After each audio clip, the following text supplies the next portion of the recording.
गृहीत्वा शारदा सर्वकालं तदपि तव गुणानाम् ईसम्पारन्नयाति असितगिरि समस्यात् कज्जलं सिंधु पात्रे समुद्र रूपी पात्र में नीलगिरी जेटलू काजल भीड़ू होय, पृथ्वी कागळ होय, कल्पवृक्षनी डाળી कलम होय અને તે કલમ પકડીને સરસ્વતી દેવી નિરંતર લેખા કરે તો પણ હે ઈશ્વર આપના ગુણોનો પાર આવે એમ નથી। ભગવાનના આટલા મોટા ગુણો કે ભગવાન ગણપતિ બાપા લખવા બે, સરસ્વતી માતા લખવા બે અને સુંદર મજાનું આવી રીતનું કરે તો પણ એના ગુણનો પાર આવી શકે એમ નથી। એમ કેમ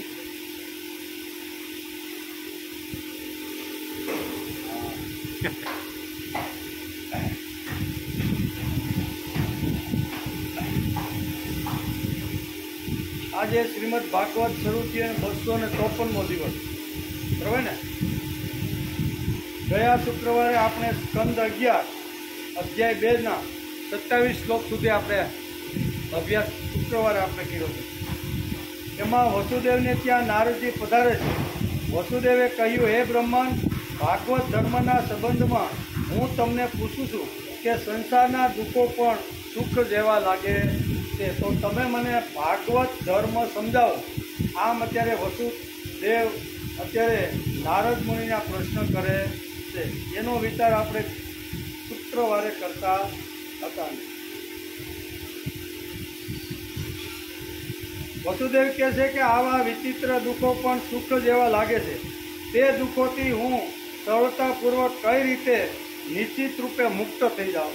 मारे मुक्त थवानुं होय तो तमे मने भागवत धर्म समजावो ने भागवत धर्म में कई कई बातों आवे छे ई जो समजावो तो मने मुक्ति मळे। तो भागवत धर्म में मुक्ति केवी रीते मळे ए प्रश्न अत्यारे वसुदेवे अहींया नारदजी ने पूछेलो छे।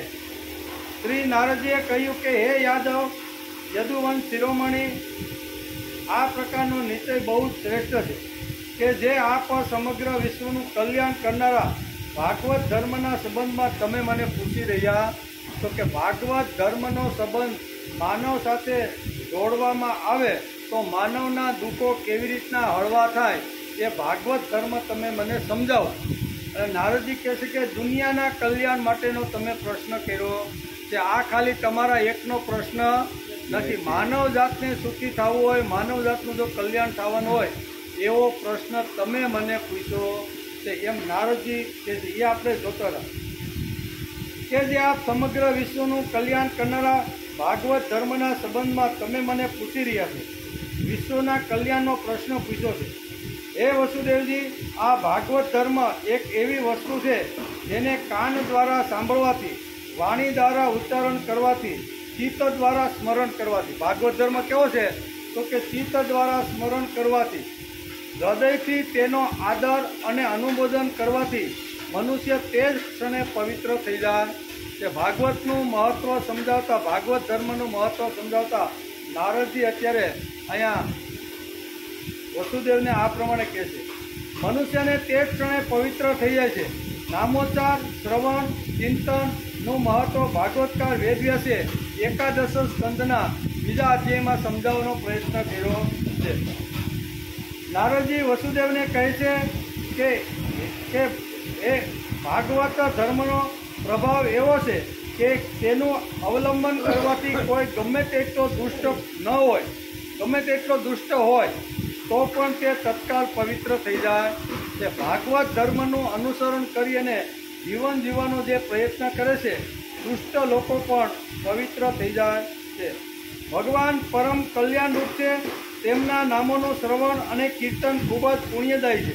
આવા દેવોના દેવ આદિ પુરુષ ભગવાન નારાયણનું તમે પ્રશ્ન પૂછવાથી મને સ્મરણ થઈ આવ્યું। આ સંદર્ભમાં એક પ્રાચીન ઇતિહાસ હું તમને ઉદાહરણ આપીને કહું છું એમ નારદજી અહીંયા વસુદેવને કહે છે।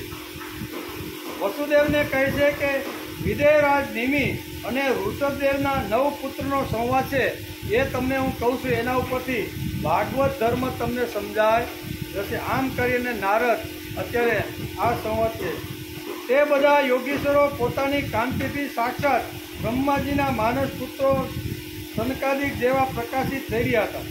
નિમિત્ત રાજાએ વિનયપૂર્વક પ્રણામ કરીને અત્યંત પ્રેમથી તેમને આ પ્રમાણે પ્રશ્ન પૂછ્યો કે જે નવ સનકાદિક જે કહે છે ને કે નવ જે ઋષિ જેવા લાગતા જે હતા એમાંના પ્રશ્ન પૂછે છે. નિમિત્ત રાજાએ વિનયપૂર્વક પ્રણામ કરીને અત્યંત પ્રેમથી તેમને પ્રશ્ન પૂછ્યા છે. અહીં સુધી આપણે ગયા શુક્રવારે અધ્યયન કર્યું હતું. આ બધા યોગીશ્વરો સૂર્ય જેવા તેજસ્વી હતા તેમ વ્યાસે ભાગવતકાર બીજા 11મા સ્કંદના બીજા અધ્યાયમાં આટલી વાતો લખી છે કે 9 જે યોગીશ્વરો હતા એ કેવા હતા તો એનું સુંદર મજાનું વર્ણન ભાગવતકાર વેદ વ્યાસે કર્યું છે. અને એ યોગેશ્વર મહિલા એક જે યોગેશ્વર છે એનું નામ છે મહાત્મા કવિજી. એ કવિજીએ જે કાંઈ પ્રશ્નનો જવાબ નિમિ રાજાને જે આપ્યો તો નિમિ રાજાનો જે કાંઈ પ્રશ્ન હતો ને એ પ્રશ્નના જવાબની અંદર નિમિ રાજાને શ્રી કવિજીએ જે વાત કરી એ વાત હું તમને સમજાવું.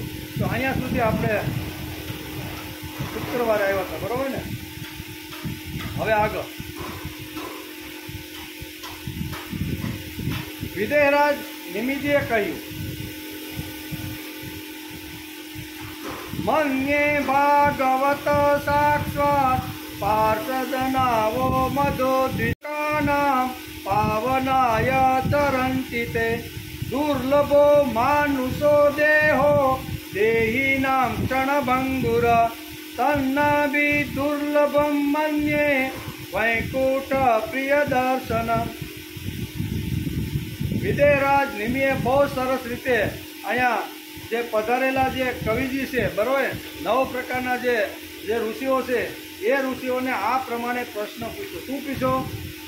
હું આપ સર્વને સાક્ષાત ભગવાન મધુસૂદનના પાર્ષદો માનું છું. ભગવાન વિષ્ણુના સેવક સમગ્ર લોકોને પવિત્ર કરવા માટે આ જગતમાં વિચરણ કરે છે.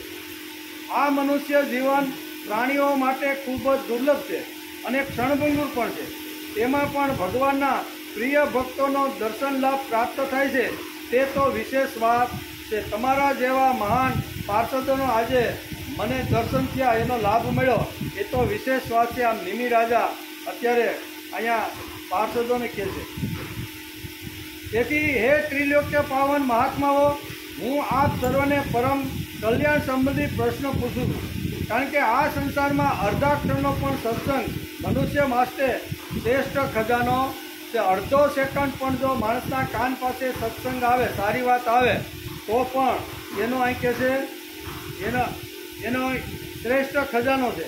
જો આપ મને યોગ્ય અધિકારી માનતા હો તો કૃપા કરીને ભાગવત ધર્મના સંબંધમાં તમે મને જણાવો. આમ નિમિ રાજાએ અહીંયા પધારેલા જે ઋષિઓ હતા એ 9 ઋષિઓ પધારેલા હતા, એને આ પ્રમાણે પ્રશ્ન કર્યો. હું યોગ્ય હોય, સાંભળવા લાયક હોય, મારી જિજ્ઞાસા વૃત્તિ હોય અને મને જ્ઞાનની આવી રીતે ધગસ હોય તો મારા પ્રશ્નનો તમે ઉત્તર આપો. ભાગવત ધર્મ શું છે? ભાગવત ધર્મ જો માણસ જીવનમાં લાવે તો કઈ કઈ વાતો એના જીવનમાં આવે છે, આ બધી વાતો મારે તમારી પાસેથી સમજવી છે. એમ નિમિ રાજાએ આવી રીતના કવિ એટલે કે પ્રથમ મહાત્મા કવિજીને આ પ્રશ્ન પૂછ્યો. જો આપ મને યોગ્ય અધિકારી માનતા હો તો કૃપા કરીને ભાગવત ધર્મના સંબંધમાં જણાવો. ભાગવત ધર્મથી પ્રસન્ન થઈને અજન્મા પ્રભુ પોતાના શરણાગત ભક્તને સ્વયં પોતાની જાતને પણ દાન આપી દે છે. આ પ્રમાણે જ્યારે નિમિ રાજાએ શ્રી મહાત્મા કવિજીને જ્યારે પ્રશ્ન પૂછ્યો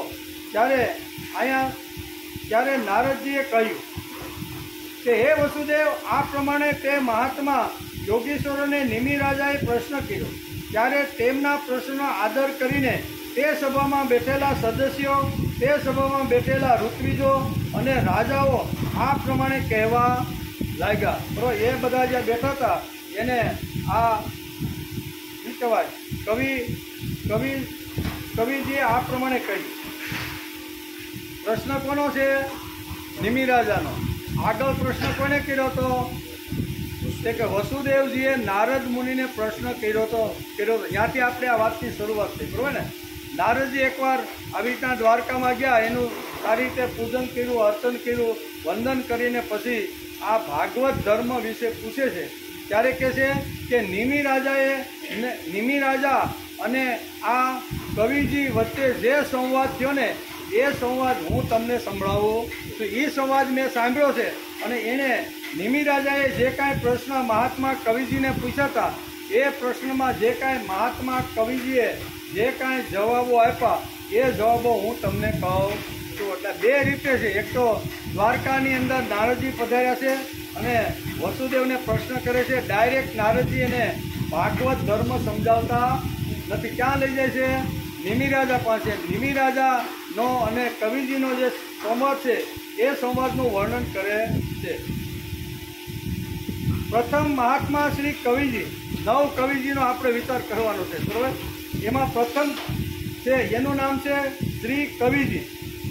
આત્યંતિક કલ્યાણ માટે આપે પ્રશ્ન પૂછ્યો છે એમ વિદયરાજ નિમિને અહીંયા શ્રી કવિએ કીધું કે તમે સુંદર મજાનો પ્રશ્ન મને પૂછ્યો છે, તે માટે અનન્ય શરણાગતિ જ સર્વોપરી સાધન. અનન્ય ભગવાનની અનન્ય શરણાગતિ હોય એ જ એનું સાધન છે. આ સંબંધમાં અચ્યુત ભગવાનના ચરણનું શરણ લેવું એ શાશ્વત રૂપે ભય રહિત અને સર્વોપરી સાધન છે. હું માનું છું કે જેમની સાંસારિક પદાર્થોમાં આત્મબુદ્ધિ અને સુખ બુદ્ધિ છે એવા લોકો પણ જો ભગવાનના શરણે જાય તો તેના ફળ સ્વરૂપે તેમનું અજ્ઞાન દૂર થઈ જાય છે અને સંસારમાં દુઃખનો અનુભવ કરીને તેઓ વિરક્ત થઈ જાય છે. તેમને આધ્યાત્મિક પ્રસન્નતા પ્રાપ્ત થઈ જાય છે અને તેમનો ભય સંપૂર્ણ રીતે નિવૃત્ત થઈ જાય છે. પ્રથમ જ અહીંયા જે પ્રશ્ન પૂછ્યો હતો ભાગવત ધર્મનો, તો ભાગવત ધર્મમાં અનન્યતાની વાત કરે છે કે ભગવાન પ્રત્યેની જેની અનન્ય ભાવના હોય, અનન્ય આવી રીતનો ભાવ અને પ્રેમ હોય તો એની બધી જ પ્રકારની જે કાંઈ છે જે છે એ બધું આવી રીતનું નિવૃત્ત થઈ જાય છે. એમાં કહે છે તેઓનો સર્વત્ર આત્મભાવ હોવાથી બધી જગાએ સમાન રૂપે નિરંતર પરમાત્માને જ અનુભવ થવા લાગે છે. ભલા ભોળા અજ્ઞાની મનુષ્યને ખૂબ જ સરળતાથી પોતાની સાક્ષાત પ્રાપ્તિ માટેના જે ઉપાયો ભગવાને પોતાના સ્વમુખે કહ્યા છે તે જ ભાગવત ધર્મ હું તમને સમજાવી રહ્યો છું. શ્રી કવિજી અત્યારે રાજા નિમિત્તને આ પ્રમાણે કહે છે. ભગવાનના મુખારવિંદમાંથી જે શબ્દો નીકળ્યા અને ભાગવત ધર્મની અંદર એમણે જે કાંઈ વાતો કરી છે એ ભગવાનની જ વાતો હું તમને સમજાવી રહ્યો છું. તેથી અનન્ય ચિત્ત કરી આ કહે છે ને એના માટે બહુ સરસ શ્લોક છે. એવં તે નિમિના પુષ્ટા વસુદેવ મહાત્મા પ્રતિપૂજ્યા ગૃહન પ્રીત્યા સંસદ. જે સર્વોપરી ભગવાન શ્રી એટલે કે ભગવાન છે એનું શરણ જે લઈ લે છે એના બધા પાપ, બધા દોષો અને એ નિર્ભય થઈને સમાજમાં જીવવા લાગે. બધા દોષો જાય, પાપો જાય એને નિર્ભય થઈને જગતમાં જીવવા લાગે છે. આ પ્રથમ અહીંયા જે વાત હતી અત્યારે અહીંયા કવિજી અત્યારે નિમિ રાજાને કહે છે. ગીતામાં પણ ભગવાન શ્રી કૃષ્ણે આ જ વાત કીધી. આ જે શ્લોક છે ને એ જ બેઠો શ્લોક ભગવાને ગીતાની અંદર લખેલો છે. કયો શ્લોક છે? તો કે અનન્યા ચિંતયંતોમાં એ જના પર્યુપાસતે તેષામ નિત્યાભિયુક્તાનામ યોગક્ષેમમ વહામ્ય. ભગવાને પણ આ જ ગીતામાં અનન્ય ચિત્તથી જે મારી ભક્તિ કરે છે એના યોગક્ષેમની જવાબદારી મારી છે. ભગવાને પણ ગીતામાં કીધું. અહીંયા અત્યારે શ્રી કવિજી પણ અત્યારે રાજા નિમિત્તે જે ભાગવતના બારામાં જે પ્રશ્ન પૂછ્યો છે તે ભાગવતના સંબંધની અંદર કવિજી પણ અત્યારે રાજા નિમિત્તને આ પ્રમાણે કહે છે કે હે રાજા નિમિત્ત, જેમણે ભગવાનનું શરણ લઈ લીધું, જેણે ભગવાનનું સાનિધ્ય સેવી લીધું, જેણે મન, બુદ્ધિ, ઇન્દ્રિયો બધું જ પ્રભુને જેણે સમર્પિત કરી દીધું છે ને એના અનન્ય ચિંતયંતોમાં એ જના પર્યુપાસતે તેષામ નિત્યાભિયુક્તાનામ યોગક્ષેમમ વહામ્ય. ભગવાને ગીતામાં આ જ વાત કીધી. ભાગવતકાર વેદવ્યાસ અહીંયા એકાદશ સ્કંદના બીજા અધ્યાયમાં પણ આ જ વાત સમજાવે છે. નિમિ રાજાએ જે ભાગવત ધર્મ જે પૂછ્યું છે એના બારામાં શ્રી કવિજી પણ આ જ વાત અત્યારે રાજા નિમિને સમજાવે છે. એકવાર ભગવાનનું શરણ જે માણસે લઈ લીધું એની પ્રત્યેક જવાબદારી ભગવાન ઉપાડી લે છે. અને બધા જ ભક્તોની લાઈન આપણે જોઈ. અહીં ભાગવત ધર્મ પૂછ્યો છે. પ્રશ્ન શું પૂછ્યો છે કે મને તમે ભાગવત ધર્મ સમજાવો. તો ભાગવત ધર્મ એટલે શું? તો કે ભગવાનના જે લાડકા બની ગયા છે એવા દીકરાઓ, એવા ઋષિઓ, એવા સંતો, એવા મહાપુરુષો, એના માટે ભાગવત શબ્દ વપરાય છે. કે આવા ભાગવતો કોણ કોણ છે અને એ ભાગવતો જે ભગવાનનું શરણ લઈ લીધું તો એ ભાગવતનું જીવન કેવી રીતનું દિવ્ય બન્યું એ વાત તમે મને સમજાવો. તો ભાગવતનું આખું લિસ્ટ આ ભાગવતની અંદર લખ્યું છે કે આટલા આટલા ભાગવતો થઈ ગયા. નામ તો થોડા છે પણ એ સિવાય ઘણા બધા ભાગવતો ભાગવતની અંદર વેદ વ્યાસે લખ્યા છે. કેવા ભાગવતો છે? આપણે અવારનવાર એ શ્લોકનું વારંવાર ઘણીવાર અહીંયા બોલતા હોય છે પણ અહીંયા ભાગવતમાં એ જ મહાત્માઓનું વર્ણન આવ્યું છે. પ્રહલાદ નારદ પરાશર પુંડરીક વ્યાસાંબર સુક સૌનક ભીષ્મ દાલ્ભ્યામ રૂકમાન ગદાર્જુન વસિષ્ઠ વિભીક્ષણાની પુણ્યાની નામ પરમ ભાગવત સ્મરામી. આ શ્લોક વાંચો એટલે ખબર પડે કે આ ભાગવતો છે બધા. કોણ કોણ? પરમ ભાગવત સ્મરામી. આમ આપણા શાસ્ત્રમાં લખ્યું પ્રહલાદ છે, નારદ છે, પરાશર છે, આ ભગવાનના ભાગવતો બની ગયા છે. અને આ ભાગવત ધર્મના બારણમાં નિમિત રાજાએ અત્યારે અહીંયા જે ઋષિઓ આવ્યા છે એ નવે નવ ઋષિને આ પ્રમાણે પ્રશ્ન કર્યો છે કે તમે મને ભાગવત ધર્મ સમજાવો.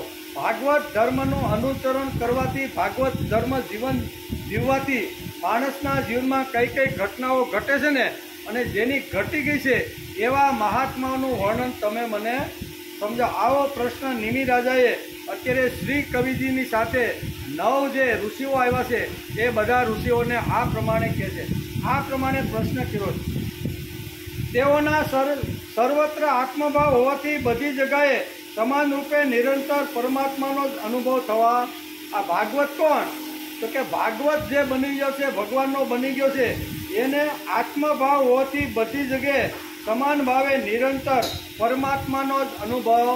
કીડીથી માંડીને હાથી, બરાબર, પશુથી માંડીને કોઈ પણ હોય, વૃક્ષ હોય, વનસ્પતિ હોય, બધાની જ અંદર એને ભગવાન જ દેખાય.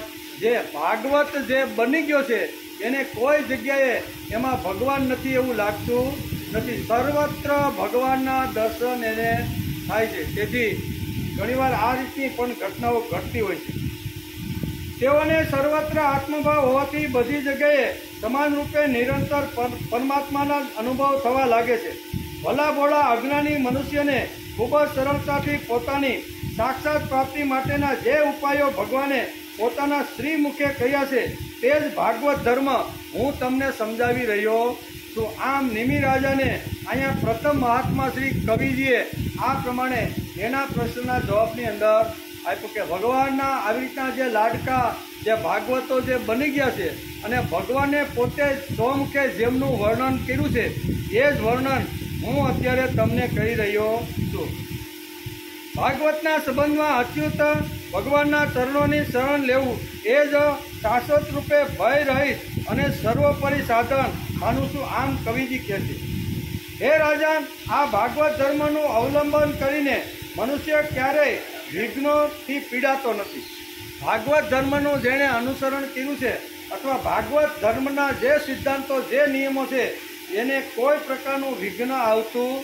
બહુ સરસ રીતે વિઘ્ન આવે તો ભગવાનને મારી કસોટી કરવા માટે મોકલ્યું છે આવી સમજણ માણસની અંદર ઊભી થાય. આવા ભાગવતનું વર્ણન હું તમને કરું છું.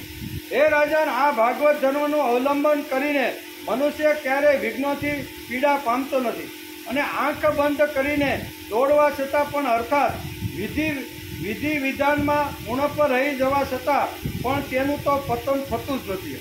કદાચ કર્મકાંડ કરવા માટે કંઈ વસ્તુ ભૂલાઈ ગઈ હોય, ભગવાનની પાસે ફૂલ ચડાવવા માટે બેઠો હોય અને ફૂલ કદાચ ભૂલાઈ ગયું હોય તો અહીં કહે છે કે આવા જે ભાગવતો કદાચ ભગવાનનું પૂજન કરવા માટે આવી રીતના બેસે, એકાદી વસ્તુની ઉણપ રહી જાય કે વિધિ વિધાનમાં ઉણપ રહી જવા છતાં પણ તેનું પતન થતું, જે ભાગવત જે લોકો છે એની એકાદી વસ્તુની જરૂરિયાત રહી જતી હોય તો પણ એનું પતન થતું નથી. એનું પતન ન તો પતન થાય છે કે ન તો ફળથી વંચિત રહી જાય, ફળથી વંચિત રહેતો નથી. આમ ભાગવત ધર્મ સમજાવતા અહીંયા કવિજી અત્યારે બહુ સરસ રીતે અહીંયા સમજાવે છે.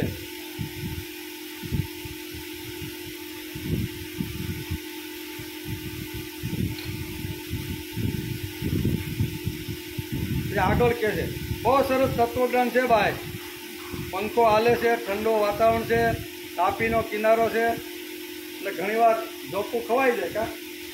પણ આ તત્વજ્ઞાનનો પ્રશ્ન પૂછેલો ભાગવત ધર્મ શું છે એ મને તમને સમજાવો. આપણે આટલા સમયથી ભાગવતને સમજવા માટે બેઠા છીએ તો એનો મૂળ હેતુ અત્યારે અહીંયા આવ્યો કે ભાગવત ધર્મ શું છે, એની અંદર કઈ કઈ વાતો રહેલી છે એ બધી વાતો છે. શ્રીમદ ભાગવત સ્કંદના 11મા સ્કંદના 2જા અધ્યાયના 36મો શ્લોક ઘરે જઈને વાંચી લેજો. એટલામાં બધાને મોઢે જ આવડે છે, પણ અત્યાર સુધી મને ખબર નહોતી. કાલ જ્યારે હું જોતો હતો ને કે આવતીકાલે મારે શું કરવાનું છે, તો આ જ શ્લોક આની અંદર આવ્યો. આપણે રોજ એને આપણે ઘેરે જઈને ભગવાનને કહીએ છીએ કે ભગવાન મારી કાયાથી, વાણીથી, શરીરથી, ઇન્દ્રિયોથી જે કાંઈ મેં કહ્યું છે ને એ તારા ચરણે હું સમર્પિત કરું. તો આ શ્લોક આપણે રોજ બોલીએ છીએ. અને આપણે ત્યાં આવી રીતની ધાર્મિક કોઈ પણ વિધિ હોય ને તો બ્રાહ્મણ પણ આ શ્લોક એની અંદર બોલતા હોય છે. કયો શ્લોક છે ભાગવતનો?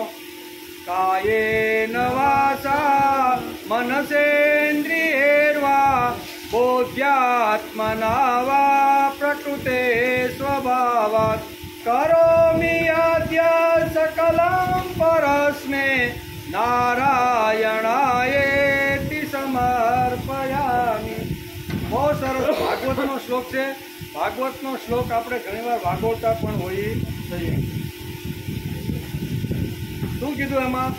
મનુષ્ય પોતાના શરીર, વાણી, મન, ઇન્દ્રિય, બુદ્ધિ, અહંકાર અથવા પોતાના સ્વભાવ અનુસાર પણ જે કર્મ કરે તે તમામ પરમપિતા ભગવાનને સમર્પિત કરી દે છે. આ ખૂબ જ સરળ ઉપાય છે. આ ભાગવત ધર્મ સમજાવતા કવિજી અત્યારે અહીંયા નિમિ રાજાને કહે છે કે તમે મને જે ભાગવત ધર્મનો જે પ્રશ્ન પૂછ્યો છે એના જવાબમાં હું તમને કહું છું કે માનવ શરીર મળ્યા પછી મનથી, વાણીથી, ઇન્દ્રિયોથી, બુદ્ધિથી, અહંકાર અને સ્વભાવ પ્રમાણે ભગવાન મેં જે કાંઈ કર્મ કર્યું એ કર્મ હું તારા ચરણે ધરી દઉં છું. એટલે કે પરમ પિતા ભગવાનને સમર્પિત કરી દે. આ ભાગવત ધર્મનો આ સુંદર મજાનો ઉપદેશ રાજા નિમિને અત્યારે અહીંયા શ્રી કવિજી આપે છે. ભગવાન સિવાય અન્ય પદાર્થો જેવા કે શરીર, ઘર, વૈભવશાળી સાધનો વગેરેમાં તાદાત્મ્ય રાખવાથી અર્થાત અસત પદાર્થોની સત્તા માનીને તેના સાથે ખૂબ સંબંધ રાખવાથી જ ભય ઉત્પન્ન થાય છે. અહીં ભય ઉત્પન્ન થવાનું કારણ પણ બતાવી દીધું કે નિર્ભય માણસ ક્યારે બને? તો કે ભગવાનનું શરણ જેને સ્વીકારી લીધું છે ને, ભગવાન જ મારા જીવના પ્રથમ સ્થાન, જેને ભગવાનનું પ્રથમ સ્થાન જીવનમાં આપી દીધું એ માણસ જ નિર્ભય રહી શકે છે. બીજો કોઈ નિર્ભય રહી શકે નહીં. કાં તો રોટીની આવી રીતનો ભય હોય, કાં તો કાંઈ કર્યું નથી ને મળ્યા પછી હવે મારું શું થશે એનો પણ ભય હોય છે. મૃત્યુના ડરનો પણ ભય હોય છે. પછી કોઈ મારી હાંસી ઉડાડે એનો પણ ઘણીવાર ભય હોય છે. ઘણા પ્રકારના જે ભયો છે એ બધો ભય ક્યારે આવે? તો અહીંયા નિમિ રાજાને સમજાવતા અહીંયા શ્રી કવિજી કહે છે કે હે રાજન, ભગવાન સિવાય અન્ય પદાર્થો જેવા કે શરીર, ઘર વગેરેમાં તાદાત્મ્ય રાખવાથી અર્થાત અસત પદાર્થોની સત્તા માનીને તેની સાથે ખૂબ સંબંધ રાખવાથી ભય થાય. હવે આ ઉંમરે તો આપણે આ બધા સાથે સંબંધ ધીમે ધીમે છોડી દેવો બરાબર. 60 વર્ષ પછી તો છોડવું જોઈએ ને. ઘર છે, કુટુંબ છે, પરિવાર છે, ધંધો છે, વ્યવહાર છે, એ બધું પોતાના દીકરાને હાથમાં સોંપી અને ધીમે ધીમે આ બધો વ્યવહાર એને સોંપીને આપણું મન જો ભગવાનમાં લગાડીએ તો જ માણસ નિર્ભય રહી શકે છે. નહીંતર માણસ નિર્ભય ન રહી શકે. એવું કવિજી ભાગવત ધર્મ સમજાવતા નિમિ રાજાને કહે છે કે હે રાજા નિમિ, આ બધા સંબંધો જો માણસ સાથે રાખીને ફરે તો એ ભયભીત જ રહેશે, ત્યારે તે નિર્ભય રહી શકતો નથી. આવી સ્થિતિમાં તે પરમાત્માથી વિમુખ થઈ જાય છે. કેવો થઈ જાય છે? ભગવાનથી વિમુખ થઈ જાય છે અને તે બ્રહ્મવશ અનાત્મ વસ્તુઓમાં આત્મબુદ્ધિ કરી લે છે, જેના કારણે તે પોતાના નિજ સ્વરૂપને ભૂલી જાય. હું કોણ છું, શા માટે આવ્યો છું તો મારે શું કરવાનું છે, આ બધી જે વાતો છે ને એ બધી વાતો અહીંયા વ્યવહારની અંદર ઘર કુટુંબ પરિવારના સાંભળવામાંથી બધી વિસ્તૃત થઈ જાય છે. તેવી રીતે ભગવાનની માયાના કારણે જે આવું થાય છે. તેથી બુદ્ધિમાન મનુષ્ય આવા અજ્ઞાનથી મુક્ત થવા માટે અનન્ય ભક્તિથી એક પરમાત્માનું શરણ લેવું જોઈએ. આના માટે ગુરુમાં ભગવત બુદ્ધિ રાખવી, એક અનન્ય ચરણ ભગવાનનું જ લેવું જોઈએ. બીજા બધા કામના ખરા, એને કાંઈ ઉડાડીને કાંઈ ફેંકી દેવાના નથી, પણ મુખ્ય મારું જે શરણ છે એ મન છે એ ભગવાનના ચરણની અંદર હોવું જોઈએ. હે રાજન, વાસ્તવમાં પરમાત્મા તત્વ એ જ સત્ય વસ્તુ છે. નારાયણ ઈ જ સત્ય છે, બાકી બધું અસત્ય છે, નાશવંત છે ને. આ બધી વસ્તુ વહેલા મોડી નાશ થવાની, પણ બ્રહ્મ તત્વ, ભગવાન તત્વ, નારાયણનું તત્વ એવું છે કે એક સત્ય છે અને એ કોઈ દિવસ નાશ થવાનું નથી. આમ નિમિ રાજાને અત્યારે શ્રી કવિજી કહે છે.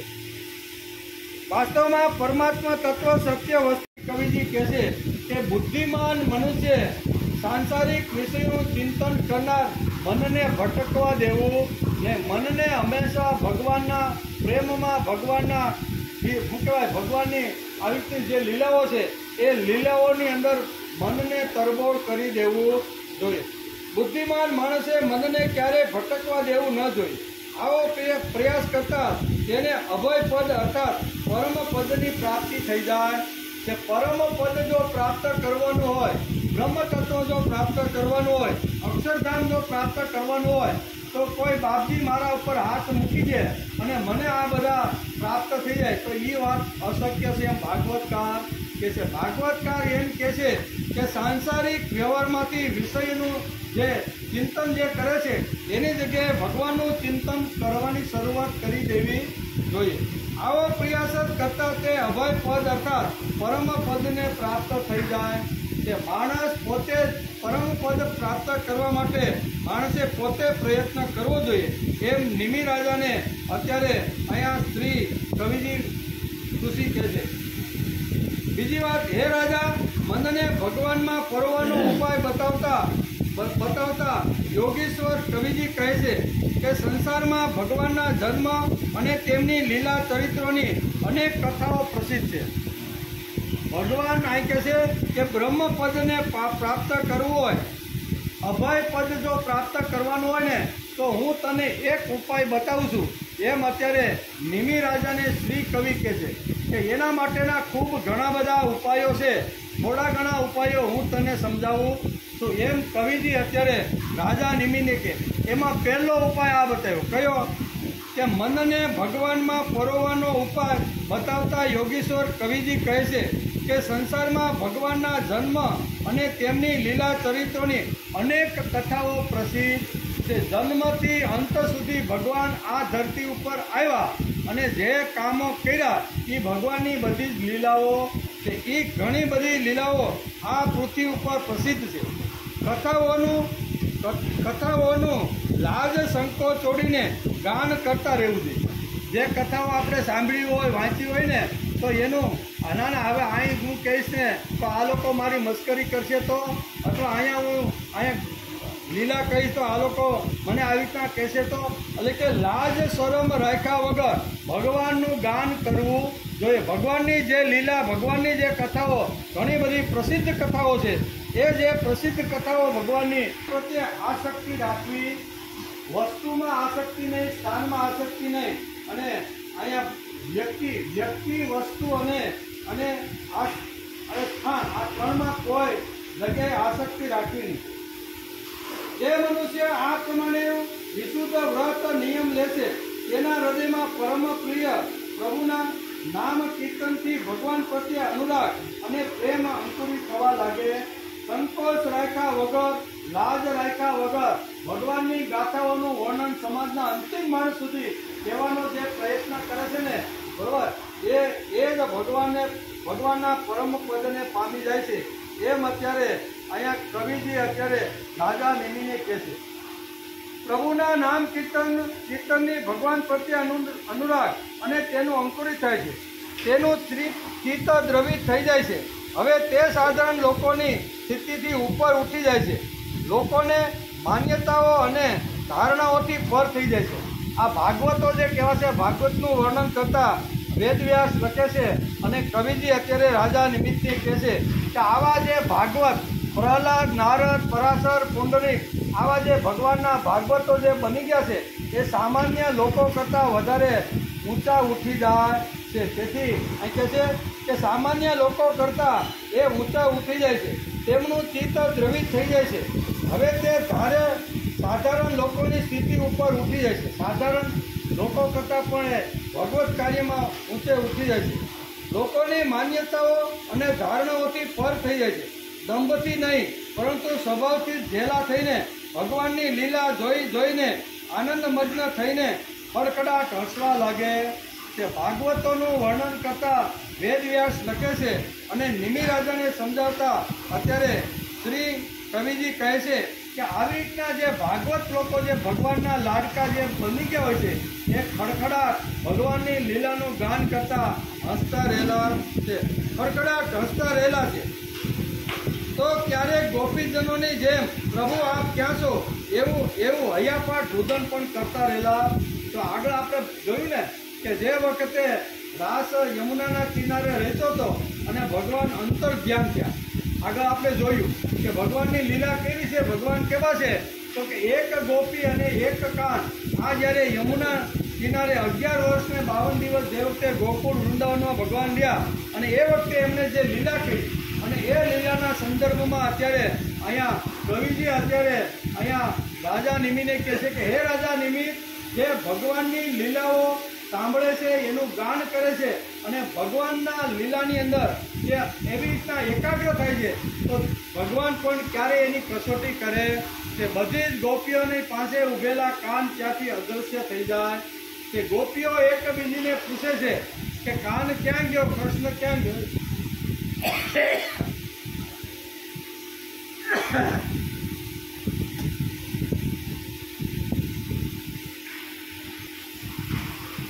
હવે તે સાધારણ લોકોની સ્થિતિથી ઉપર ઉઠી જાય છે, લોકોની માન્યતાઓ અને ધારણાઓથી પર થઈ જાય છે, દંભથી નહીં પરંતુ સ્વભાવથી ઘેલા થઈને ભગવાનની લીલા જોઈને આનંદમગ્ન થઈને મહત્વ સમજાવતા અને ભાગવત કોણ છે એનું સુંદર મજાનું વર્ણન ભાગવતકારે લખ્યું છે અને શ્રી કવિજી અત્યારે અહીંયા નિમિ રાજાને કહે છે।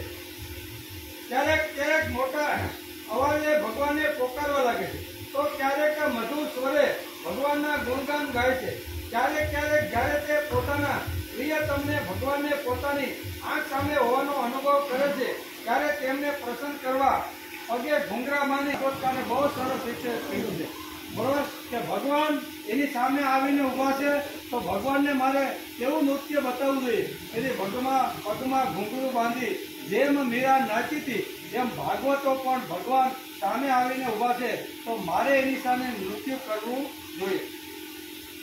પોતાની આંખ સામે હોવાનો અનુભવ કરે છે ત્યારે તેમને પ્રસન્ન કરવા માટે નૃત્ય પણ કરવા લાગે છે। આમ તેની બધી ક્રિયાઓ લોકાતીત થઈ જાય છે। એ જે કાંઈ કે ખડખડાટ ભાગવત હસતો હોય પછી આવી રીતનો હૈયાપાટ રુદન કરતો હોય અથવા પગમાં ઘૂંઘરા બાંધીને નાચતો હોય તો એ બધો ભગવાન સામે કરે છે, એ ભગવાનની લીલાનું વર્ણન કરતો રહેલો કે એમાં ભાગવતકાર બહુ સરળ રીતે સમજાવે છે।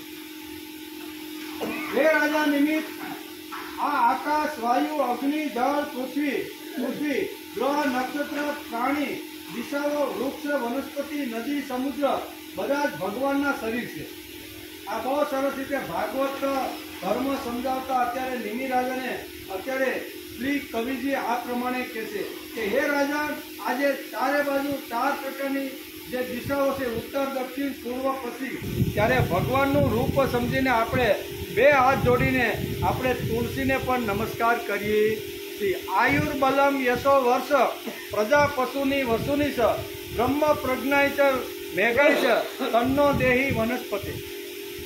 કારણ કે ભાગવતકારે પોતે જ અહીં લખેલું છે.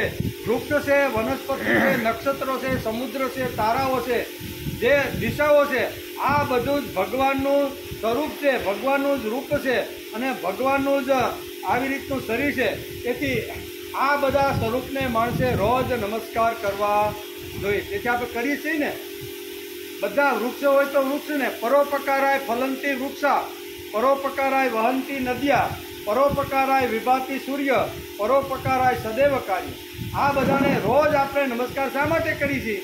તો કે ભાગવતની અંદર, ભાગવત ધર્મની અંદર અહીંયા ભાગવતકાર વેદવ્યાસે પોતે જ લખેલું છે. અને નિમિ રાજાને અત્યારે અહીંયા શ્રી કવિજી આ પ્રમાણે કહે છે કે ભાગવત ધર્મનો મહત્વ એનો સમજાવતા આ પ્રમાણે કહે છે. તેથી ભગવાન જ, તેથી આ બધા રૂપોમાં સ્વયં ભગવાન જ પ્રગટ રૂપે છે એવું સમજીને તેની કોઈની સામે દેખાય પછી તે ખાનાર એટલે કે દેખાનાર ચાહે પ્રાણી હોય કે અપ્રાણી તેને ભગવત ભાવથી પ્રણામ કરવા જોઈએ. બહુ નિમિ રાજાને ભાગવત ધર્મ સમજાવતા કહે છે કે પ્રાણી હોય, પશુ હોય, પક્ષી હોય, કીડી હોય કે માનવ શરીર હોય કે કોઈ પણ હોય તો તેને નમસ્કાર કરવા જોઈએ. તેથી તુલસીદાસે પણ આ જ વાત કીધી. તુલસીદાસને કોઈ કીધું કે 79ના વર્ષને તમે માનસ લખવા માટે બેઠા છો તો આવું કેમ? વિચાર કરો, 79મું વર્ષ ચાલે છે અને એ વખતે માનસ લખવાની શરૂઆત કરી. આને યુવાન કહેવાય. શું કહેવાય? ત્યાં છે 79 વર્ષ પણ હાથમાં કલમ લઈ અને મારે આખું રામનું આખું જે જીવન છે ને એ મારે ચરિતાર્થ કરીને લખવું છે એમ કરીને લખવા માટે બેઠા. ત્યારે કોઈએ પૂછ્યું કે તમે અહીંયા પ્રથમ જે કાંડ છે કયો?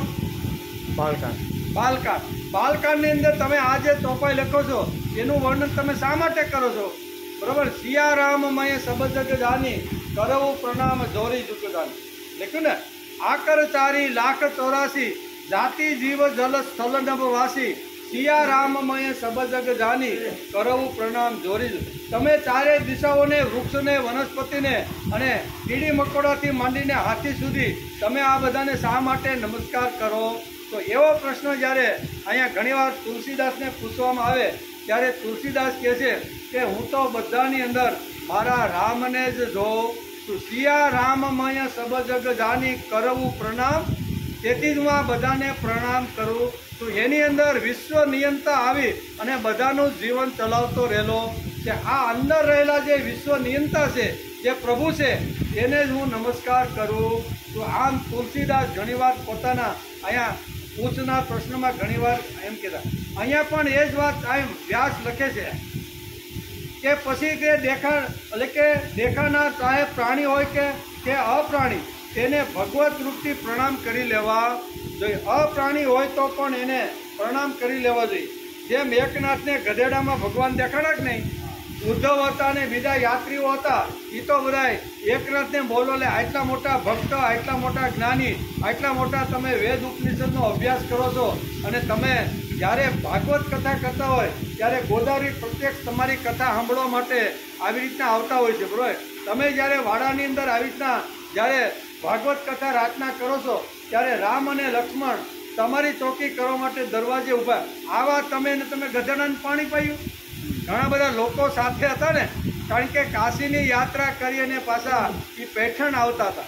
એણે નક્કી કર્યું હતું કે કાશીનું જે જળ છે ને એ જળ મારે રામેશ્વર ઉપર અભિષેક કરીને મારી તીર્થયાત્રા પૂરી કરવી. તો એ કાવડમાં ગંગા જળ છે અને ગંગા જળ કોના ઉપર ચડાવવાનું છે? રામેશ્વર. ભગવાન શ્રી રામ જ્યાં દક્ષિણની અંદર જે છે ત્યાં ભગવાન રામ અને શિવજી ઉપર આ મારે ચડાવીને મારી તીર્થયાત્રા પૂરી કરવી.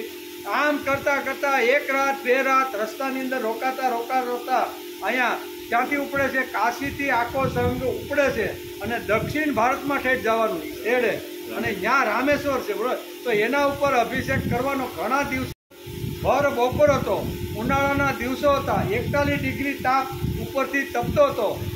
બરોબર, સૂરજ રેતીને પણ તપાવી રહ્યો।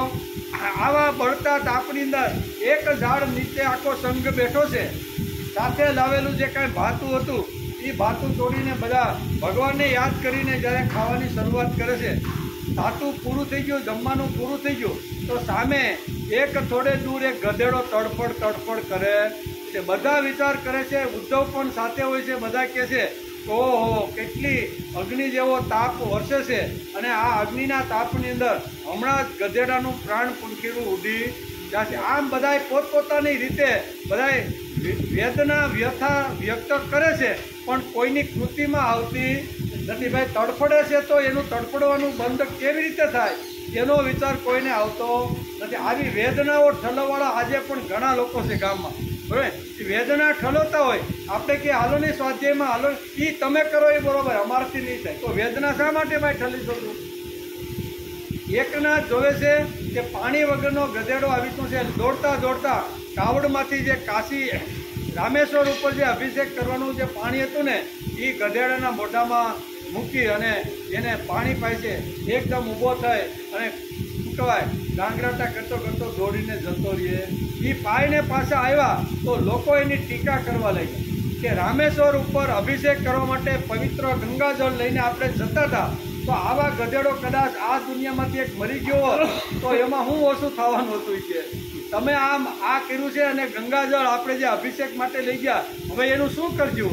અને એ વખતે જે એકનાથ એને જવાબ આપે છે ને એ સાંભળવા જેવો છે કે મારો રામેશ્વર તો મેં આ ગધેડાની અંદર જોયો, તેથી હું ગધેડાને પાણી પાવા આવ્યો નથી, પણ મારા રામેશ્વર ઉપર મેં અભિષેક કર્યો। એમ કાવડમાં રહેલું મોટું જે દેગડું પાણીનું હતું ને એ બધું પાણી પાઈને એને આવી તો એટલે ગધેડાની અંદર પણ પ્રભુ જોવાની જેની તાકાત છે ને એને ભાગવત કહેવામાં આવે છે। આપને તો મા બાપમાં ભગવાન દેખાતા નથી, ગધેડું તો બાજુમાં શું છે, એટલે તો વૃદ્ધાશ્રમ ખુલી ગયા બધા। મા બાપની અંદર પણ આપને ભગવાનના દર્શન થતા નથી। તો અહીંયા ભાગવતકાર કહે છે કે કીડીથી માંડી અને હાથી જેવા હોય, વૃક્ષ હોય, વનસ્પતિ હોય, જે કાંઈ હોય, નક્ષત્ર હોય, એ ભગવાનનું જ રૂપ છે, ભગવાનનું સ્થાન છે ને ભગવાન ત્યાં બિરાજમાન। આટલું ઊંડું તત્વજ્ઞાન શ્રી કવિજી અત્યારે નિમિ રાજાએ જે ભાગવત ધર્મનો જે પ્રશ્ન પૂછ્યો છે એના બારામાં આ બધી વાતો સમજાવે છે। જેમ ભોજન કરનારને ગ્રાસે પુષ્ટિ સુખ એટલે કે પુષ્ટિ થતી જાય છે, પુષ્ટિ જીવન શક્તિનો સંચાર અને ક્ષુધા નિવૃત્ત આ ત્રણેય એકી સાથે થાય છે, એવી રીતે ભગવાનનું શરણ લઈને તેમની ભક્તિ કરે છે તેને ક્ષણે ભગવાન પ્રત્યે પ્રેમ, પોતાના પ્રેમ પદ પ્રભુના સ્વરૂપનો અનુભવ અને તે સિવાય અન્ય પદાર્થો પ્રતિ વૈરાગ્ય આ ત્રણેય એક સાથે પ્રાપ્ત થઈ જાય। અલગ એના માટે સમય કાઢવો પડતો નથી। આ ખોરાકનું દ્રષ્ટાંત આપીને નિમિ રાજાને અત્યારે શ્રી કવિજી સમજાવે છે, શું કહે છે? જેમ ભોજન કરનારને ગ્રાસે એક કોળીઓ આપણે ખાઈ, કડકડતી ભૂખ લાગી હોય, 12 વાગ્યા સુધી હાથી આંક્યું હોય બરોબર ખેતરમાં અને ભથવારી સામે રાહ જોઈને બેઠો હોય કે આવે એટલે ભથવારી ખાઈ લો, એમ એક કોળીઓ મોઢામાં મૂકતો જાય છે। જેમ કોળીઓ મોઢામાં મૂકે છે એમ એને તુષ્ટિ એટલે આનંદ થતો જાય છે, સુધા એટલે જે ભૂખ લાગેલી છે એ ધીમે ધીમે તૃપ્ત થતી જાય છે। એટલે ભાગવતકાર વેદવ્યાસ લખે છે અને નિમિ રાજાને આ ભક્તિનું દ્રષ્ટાંત આપતા સમજાવે છે કે જેમ ભોજન કરનારે ગ્રાસે એટલે કોળીએ તુષ્ટિ થાય, એક કોળિયો ખાધો થોડી તુષ્ટિ થઈ, બીજો ખાધો, આમ કરતાં ધીમે 8-10 કોળિયા થાય તો એકદમ માણસ તુષ્ટ થઈ જાય કે નહીં કે હવે ભાઈ મારે જોતું નથી, એટલે કે કોળીએ એની તુષ્ટિ થાય છે, સુખ થાય છે, પછી પુષ્ટિ થાય છે, ખાય એટલે શક્તિ મળે ને શક્તિ મળે એટલે પાછો એમ કે હાલો 3 વાગે તો આપણે બળદને જોડી દેવા। એ શક્તિ આવી ક્યાંથી? તો કે જે ગ્રાસે કોળીએ જેને ખાધા પછી એનો ઓડકાર આવી ગયો અને ઓડકાર ખાધા પછી અનાજ જે ગયું અને એમાંથી જે શક્તિ ઊભી થઈ એ શક્તિથી ફરીથી પાછી કામે લાગે છે। 2 વાત છે અને ત્રીજી વાત છે સુધા નિવૃત્ત થઈ જાય છે। 12 વાગે જે કકડીને જે ભૂખ લાગી હતી અને નજર ગામ તરફ હતી કે ભથવારી ક્યારે આવે, નજર એના આવે કારણ કે કડકડતી ભૂખ લાગેલી હતી। એટલે આ 3 વસ્તુ એક સાથે થાય છે ભાગવતકાર વેદવ્યાસ લખે છે એના માટે કાંઈ અલગ સમય કાઢવો પડતો નથી. કોળીએ ગ્રાસે ગ્રાસે એની જેમ ભૂખ લાગેલી છે એમ ધીમે ધીમે શાંત થતી જાય છે. શાંત થઈ ગયા પછી એમાંથી શક્તિ નિર્માણ થાય છે અને શક્તિ નિર્માણ થયા પછી પાછો કામે લાગે. એક જ કોળિયાના ગ્રાસે 3 પ્રકારની શક્તિઓ એકી સાથે થાય છે. એમાં સમય કાંઈ અલગ કાઢવો પડતો નથી. એવી જ રીતે ભક્તિની વાત કરે છે. અહીં શું કહે છે? કેવી રીતે ભગવાનનું શરણ લઈને તેમની ભક્તિ કરે છે તેને ક્ષણે ક્ષણે ભગવાન, જેમ જેમ માણસની ભક્તિ વધતી જાય એમ ભગવાન ઉપરનો પ્રેમ માણસનો વધતો જાય. બીજી, પોતાના પ્રેમાસ્પદ પ્રભુના સ્વરૂપનો અનુભવ થાય, ભગવાનનો અનુભવ જેને થાય. અને ત્રીજી વાત છે તે સિવાય અન્ય પદાર્થો પ્રતિ વૈરાગ્ય. એટલે બસ ભાઈ હવે મારે ખાવું નથી. પણ એ કેટલું સરસ રીંગણાનું શાક બનાવ્યું છે, ડુંગળીનો દડો છે, સરસ મજાની છાશની દોણી ભરેલી છે અને 2 કોળિયા, નહીં ભાઈ હવે કાંઈ નહીં. એ પહેલે કોળીએ કહેતા લાય મરચું લાવીને ચટણી લાવીને બધું કહે, પણ જ્યારે તૃપ્ત થઈ જાય છે ત્યારે વૈરાગ્ય એટલે નિવૃત્તિ. તો આ 3 કામ એક થયા. પ્રભુનું મન કહે છે કે પ્રભુની અંદર ભગવાનનું શરણ એક તો ભગવાનનું લઈ લીધું, પછી ધીમે ધીમે ક્ષણે ક્ષણે ભગવાન પ્રત્યેને પ્રેમ જાગવા લાગ્યો અને પ્રેમ જાગવા લાગ્યો પછી જેમ માણસને ખોરાક પ્રત્યે એમ કહે છે ભાઈ હવે મારે ખાવું નથી ને હવે મારે જોઈતું, એમ વૈરાગ્ય થાય છે. એમ ભક્તિમાં પણ આ 3 વાતો એક સાથે થાય છે. એમ નિમિ રાજાને અત્યારે અહીંયા કેવા કવિજી આ પ્રમાણે સમજાવે છે. હે રાજન, આ પ્રમાણે પ્રતિક્ષણ પોતાની એક વૃત્તિ દ્વારા ભગવાનના ચરણ કમળની ભક્તિ કરે છે તેને ભગવાનના પ્રેમની ભક્તિ, સંસાર પ્રત્યે વૈરાગ્ય અને પોતાના પ્રિયતમ ભગવાનના સ્વરૂપનું જ્ઞાન, આ બધું અવશ્ય એક સાથે કરી શકાય. બધું જ એક સાથે, સમય કાઢવાની બહુ જરૂર નથી. દાખલા તરીકે સ્નાન કરવા માટે બેઠા તો પાણીની અંદર ભગવાન આવીને બેઠો. હમણાં કીધું ને કે સૃષ્ટિના પ્રત્યેક દિશાઓ હોય, પાણી હોય કે વૃક્ષો હોય, વનસ્પતિ હોય, કોઈ પણ હોય, એ મારું જ રૂપ છે. તેથી ડોલમાં પાણી આવ્યું તો એ પાણી આવ્યું નથી, પણ ભગવાન જ મારી જોડે મને સ્નાન કરાવવા માટે આવ્યા છે. આવી ભાવના જો આપણે રાખીએ અને જો સ્નાન કરીએ તો અલગથી કાંઈ ભગવાનને યાદ કરવાની જરૂર રહેતી નથી. બરાબર? તો પાણીને આપણે યાદ કરીએ, જલને યાદ કરી લઈએ. કહેવાનો અર્થ કે આ બધી જ વસ્તુ માણસ એક સાથે કરી શકે છે. રાત્રે સૂતી વખતે પણ આપણે કહીને કે પથારીમાં બેસીને આપણે ભગવાનનું સ્મરણ કરી શકીએ, એમાં વધારે કાંઈ સમયની જરૂર નથી. પથારીમાં પડ્યા ભેગી કાંઈ ઊંઘ આવતી નથી. 5-15 મિનિટ તો આમ તેમ આપણી ગમે ત્યાં થતી હોય છે. તો એ 5-15 મિનિટ છે આપણે ભગવાનનું શરણ લઈ અને ભગવાનની અંદર જો મન પોરવી દઈએ તો હળવે હળવે આપણી ઊંઘ પણ આવી જાય છે અને ભગવાનનું ભક્તિ પણ થઈ જાય છે. કાંઈ બધી વાતો બહુ સરસ રીતે સમજાવે છે કે હે રાજન, આ પ્રમાણે જે પ્રતિક્ષણ પોતાની એક વૃત્તિ દ્વારા ભગવાનના ચરણ કમળની ભક્તિ કરે છે તેને ભગવાન પ્રેમમય ભક્તિ, સંસાર પ્રત્યે વૈરાગ્ય અને પોતાના પ્રિયતમ ભગવાનનું જ્ઞાન, આ બધું અવશ્ય પ્રાપ્ત થાય છે.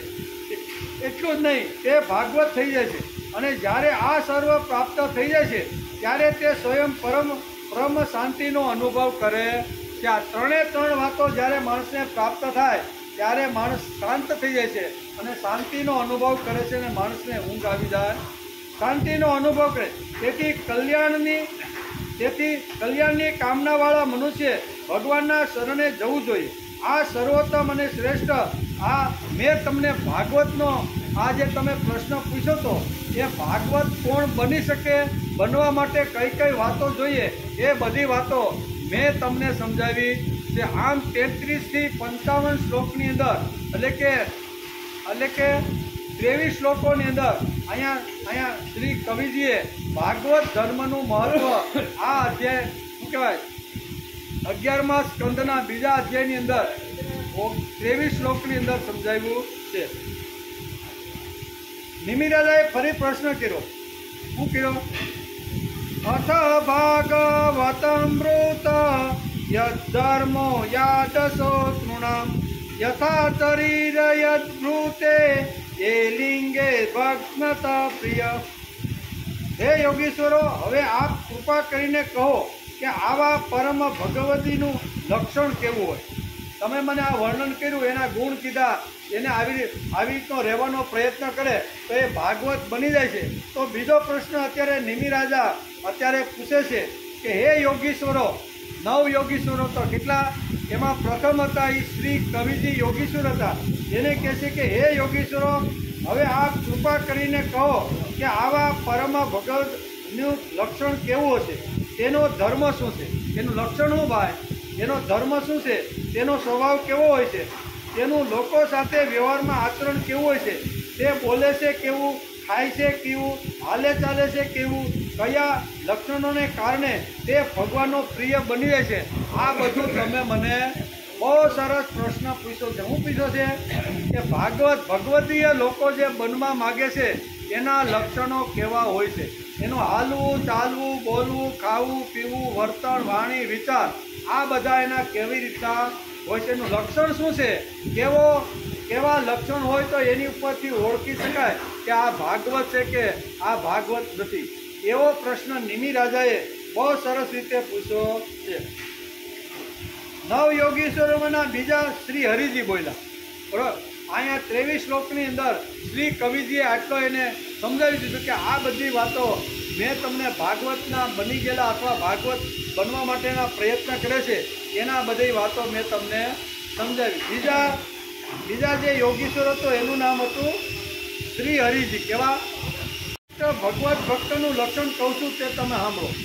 ભગવાનનો ભક્ત કેવો હોય, એના લક્ષણ કેવા હોય, એની વાણી કેવા હોય, એના વિચારો કેવા હોય, એનું ખાવું પીવું બોલવું હરવું ફરવું બધું કેવું હોય ને એ તમે મારી પાસેથી સાંભળો. બીજા કેવા? બીજા યોગીશ્વર કોણ છે? શ્રી હરિજી. કેવા?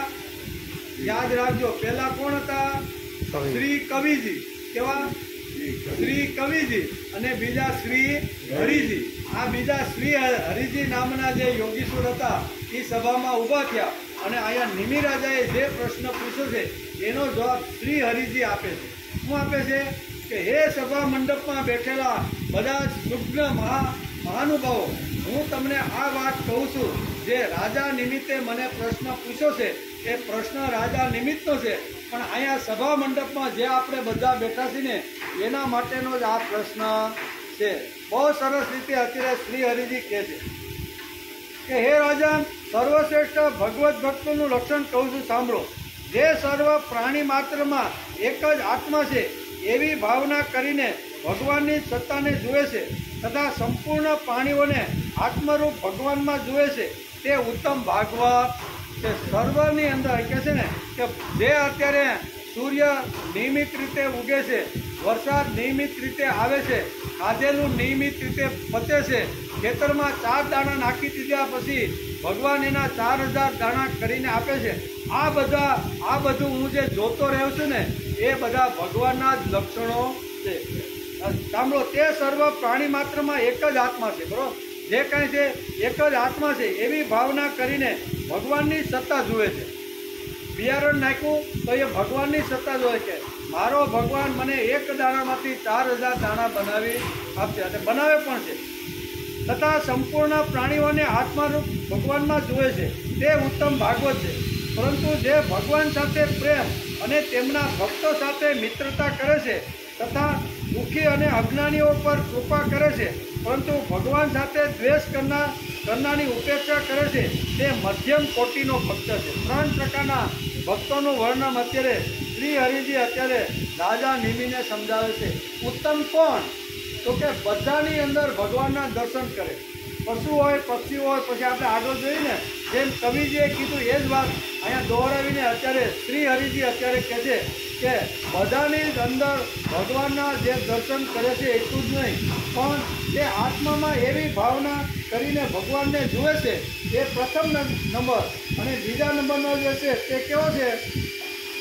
તો કે દુઃખી અને અજ્ઞાનીઓ પર કૃપા કરે છે પરંતુ ભગવાન સાથે દ્વેષ કરનારની ઉપેક્ષા કરે છે તે મધ્યમ કોટીનો ભક્ત છે.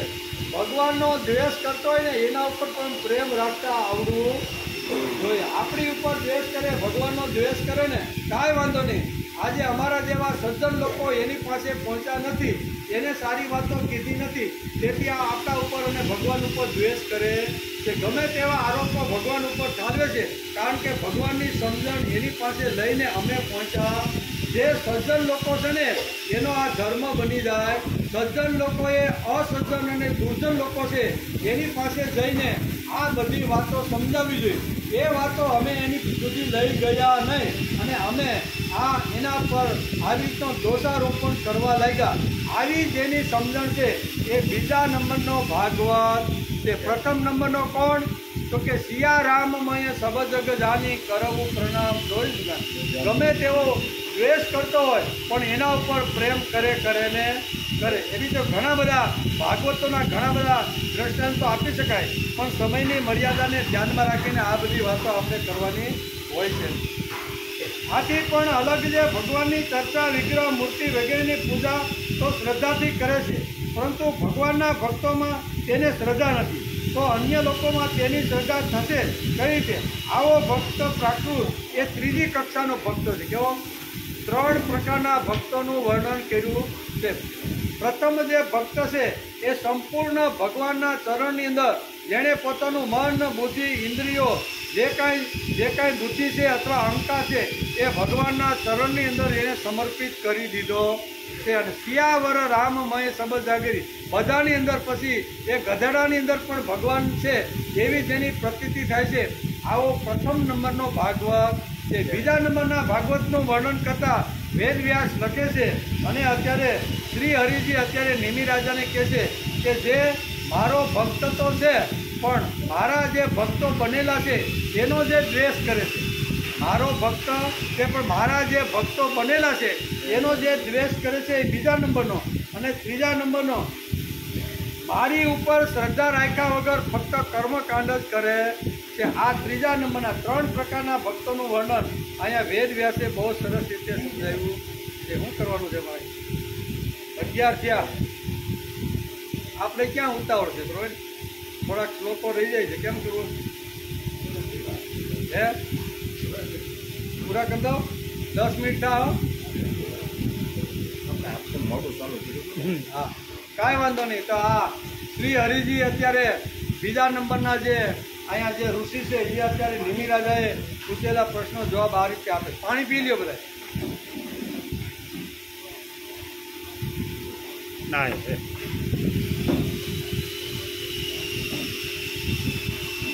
કરતા આગળ કહે છે કે જે ઇન્દ્રિયો દ્વારા વિષયને ગ્રહણ કરતો રહીને તેમની પ્રાપ્તિ કે અપ્રાપ્તિનો હર્ષ કે શોક એને થતો, પ્રયત્ન કરે, પુરુષાર્થ કરે અને પછી ન મળે તો દુઃખી ન થાય અને મળી જાય તો એને હર્ષ થતો નથી. આ ભાગવતનું લક્ષણ સમજાવ્યું છે. જન્મ, મૃત્યુ, ક્ષુધા, તૃષા, ભય અને દુઃખ વગેરે સાંસારિક ધર્મો શરીર, ઇન્દ્રિયો, પ્રાણ અને બુદ્ધિમાં આવે છે અને જાય છે, પરંતુ ભગવાનના ભક્ત ભગવાનની સ્મૃતિમાં મગ્ન રહીને તેનાથી વ્યથિત થતો નથી. તે ઉત્તમ કક્ષાનો ભાગવત છે. ઉત્તમ કક્ષાનો કે સુખ આવે, દુઃખ આવે, હાનિ થાય, લાભ થાય, બરોબર, દરેક પ્રકારના સુખ સગવડતાના સાધનો મળે, આવે ને જાય ભાઈ, એ તો એનું કામ કે આવે તો હર્ષ ન થાય અને જાય તો દુઃખ ન થાય. આ પ્રથમ નંબરનો ભાગવત છે એમ બીજા પ્રકરણની અંદર વેદવ્યાસ લખે છે. એટલે કે બીજા નંબરનો ભાગવત છે, ઉત્તમ કક્ષાનો ભાગવત છે, જેમાં મનમાં વિષય ભોગની ઈચ્છા, કર્મ, પ્રવૃત્તિ અને તેમના બીજરૂપી વાસનાઓનો ઉદય નથી થતો. જે એકમાત્ર ભગવાન એટલે કે વસુદેવમાં જ નિવાસ કરે છે તે ઉત્તમ ભાગવત છે એમ અત્યારે શ્રી હરિ રાજા નિમિને કહે છે. જે ભક્ત જન્મ અને કર્મને લીધે અથવા વર્ણ, આશ્રમ અને જાતિના કારણે અથવા શરીરના કારણે ક્યાંય પણ અહંતા, મમતા કરતો નથી, આ બધામાં આસક્ત થતો નથી, તે ભગવાનને ખરેખર બહુ જ પ્રિય છે. એટલે કે જેની ધન તથા શરીર વગેરેની આસક્તિ નથી, તે આ મારું છે અને આ પરાયું છે, આ પ્રકારનો ભેદભાવ નથી રાખતો તથા જે સર્વત્ર સમભાવથી એકમાત્ર પરમાત્માને જુએ છે, કોઈ પણ ઘટના અથવા સંકલ્પથી વ્યગ્ર ન થતા હંમેશા શાંત રહે છે, ખરેખર ભગવાનનો આ ઉત્તમ ભક્ત છે.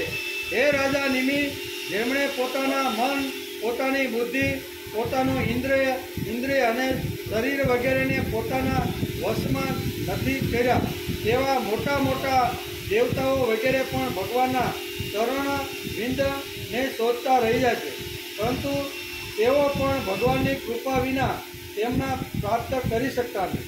પરંતુ ભગવાનના પ્રેમી ભક્તોનું ચિત્ત નિરંતર તે ચરણોમાં, સાનિધ્યમાં અને સેવામાં જ પરોયેલું રહે છે, ત્યાં સુધી કે કોઈ તેને ત્રિભુવનની રાજલક્ષ્મીનું પ્રલોભન આપે તો પણ તે ભગવત સ્મૃતિનો તાર તૂટતો નથી. ભગવત સ્મૃતિનો તાર જેને જીવનમાં બાંધી દીધો છે, એને ગમે તેટલા પ્રલોભનો આવે, બરાબર ને, ગમે તેટલું આવી રીતનું કીધું, રાજલક્ષ્મીનો આવો વૈભવ ઠાઠમાટ જો એની પાસે આવે ને તો પણ એના તરફ એનું ધ્યાન રહેતું નથી, અને એનો જે ભગવાન પ્રત્યેનો તાર લાગેલો છે ને એ તાર તૂટતો નથી. આપણો તો 100 ગ્રામ ગાંઠિયામાં તાર તૂટી જાય, એટલે આ ભગવાન ભક્તોનું વર્ણન કર્યું છે. તો તે રાજલક્ષ્મી તરફ જ આપતો નથી. આવા ભક્તો માટે ભગવાન અડધી ક્ષણ માટે પણ ઓજલ છુપાતા રહેતા નથી, અને ભક્ત પણ ભગવાનની ઓજલ નથી થતો. આવા ભગવત ભક્ત વૈષ્ણવોમાં અગ્રગણ્ય છે, સર્વથી શ્રેષ્ઠ છે. ગીતામાં પણ 6થા અધ્યાયના 30મા શ્લોકમાં આ જ બેઠી વાત ભાગવતકારે લખી છે. ભગવાનનું પરાક્રમ અપાર છે એવા તે પ્રભુના ચરણોની આંગળીઓની નખમણી ચંદ્રિકાથી જે શરણાગત ભક્તોને હૃદયનો સંતાપ એકવાર દૂર થઈ ગયો છે, એવા તે ભક્તો ભગવાનની ભક્તિમાં આનંદિત થતા રહે છે. ભગવાનના ચરણોની અનન્ય શરણાગતિ છોડીને તે ક્યાંય પણ જતા નથી. જેમાં ચંદ્રોદય થવાથી સૂર્યનો પ્રખર તાપ સંભવતો નથી, તેમ તે પહેલાં કામ, ક્રોધ વગેરે શત્રુનો પ્રભાવિત કરી શકતા નથી. ભગવાનના નામનું હલકે વ્યવસ્થાથી પણ ઉચ્ચારણ કરવામાં આવે તો તે સમગ્ર પાપોના સમૂહને તત્કાળ નાશ કરી દેશે. એવા સ્વયં ભગવાન શ્રી હરિ તેના હૃદયને એક ક્ષણ માટે પણ છોડતા નથી, કારણ કે તેણે પ્રેમની દોરીથી ભગવાનના ચરણ કમળને બાંધી દીધા છે. ખરેખર આવો પુરુષ ભગવાનના ભક્તોમાં મોકલે છે, અને આ ભાગવત છે, અને આને મહાપુરુષ કહેવાય છે. એમ શ્રી હરિ અત્યારે નિમિ રાજાએ જે કાંઈ પ્રશ્ન પૂછ્યો તો તે એનો જવાબ આપે છે કે ભાગવતનું લક્ષણ શું હોય છે. ભાગવત સમાજમાં હરતો હોય, ફરતો હોય, ચાલતો હોય, બોલતો હોય તો એના લક્ષણો કેવા હોય છે. તો એના લક્ષણો સુંદર મજાનું વર્ણન કર્યું છે. અનપેક્ષ સુશીર્ષ ઉદાસીનો ગતવ્યત સર્વારંભ પરિત્યાગી યો મદ ભક્ત સમે. આવું સુંદર મજાનું જેમ ગીતાએ વર્ણન કર્યું છે એવું સુંદર મજાનું વર્ણન ભાગવતકારે એકાદશ સ્કંદના બીજા અધ્યાયની અંદર અહીંયા ભાગવત એટલે કે ભગવાનના બની ગયેલા, ભગવાનના બનવાનો પ્રયત્ન કરે છે તે, અને ભગવાન તરફ પાપા પગલી જવાનો જે પ્રયત્ન કરે છે એના બધા જ લક્ષણો શ્રી હરિએ રાજા નિમિત્તને સમજાવી દીધા. એના લક્ષણ આવા હોય છે, એનું જીવન આવું હોય છે. સામેનો માણસ જો દ્વેષ કરે તો પણ આ એનો દ્વેષ કરતો નથી. સુખ આવે, દુઃખ આવે, યશ મળે, અપયશ મળે, હાનિ થાય, લાભી થાય, લાભ થાય, પણ જેની અંદર એને આ બધું થવા છતાં જેમાં ઉદ્વેગ પણ કરતો નથી, અને હર્ષ પણ કરતો. મળે તો હર્ષ નહીં, અને જાય તો ઉદ્વેગ નહીં. આવો જે ભાગવતના જે ભક્તોના જે લક્ષણો તમે મને જે પૂછ્યા હતા એ બધા જ લક્ષણો મેં તમને સમજાવ્યા કે આમ કરી અને આ અધ્યાયને નમસ્કાર કર્યો. ઇતિ શ્રીમદ ભાગવતે મહાપુરાણે પારમહંસ્યા સંહિતાયા એકાદશમ સ્કંદે દ્વિતીયોધ્યાય 11મા સ્કંદાંતર બીજો અધ્યાય સમાપ્ત થયો. આ બીજા અધ્યાયની અંદર 2 ઋષિઓના અહીંયા જે કાંઈ વાતો છે ને એ નિમિ રાજાના રૂપની અંદર અહીંયા નારદ મુનિએ અહીંયા રાજા એવા દ્વારકાના કોણ વસુદેવનો મૂળ પ્રશ્ન હતો, ત્યાંથી આ નિમિ રાજાનું દ્રષ્ટાંત આપીને નારદ એને સમજાવે. કે હું પણ આવી રીતની એક સભામાં બેઠો હતો અને સભાની અંદર નિમિ રાજાએ જે આવી રીતના જે આવી રીતના જે ભગવાનના લાડકા જે દીકરાઓ ઋષિઓ હતા ને એને તમે જે મને પ્રશ્ન પૂછ્યો એ જ પ્રશ્ન એમણે પૂછેલો હતો, એ જવાબ મેં તમને આપી દીધો. આમ કરીને બીજા અધ્યાયની સમાપ્તિ થઈ. આવતીકાલે ત્રીજો અધ્યાય, એમાં માયાથી પાર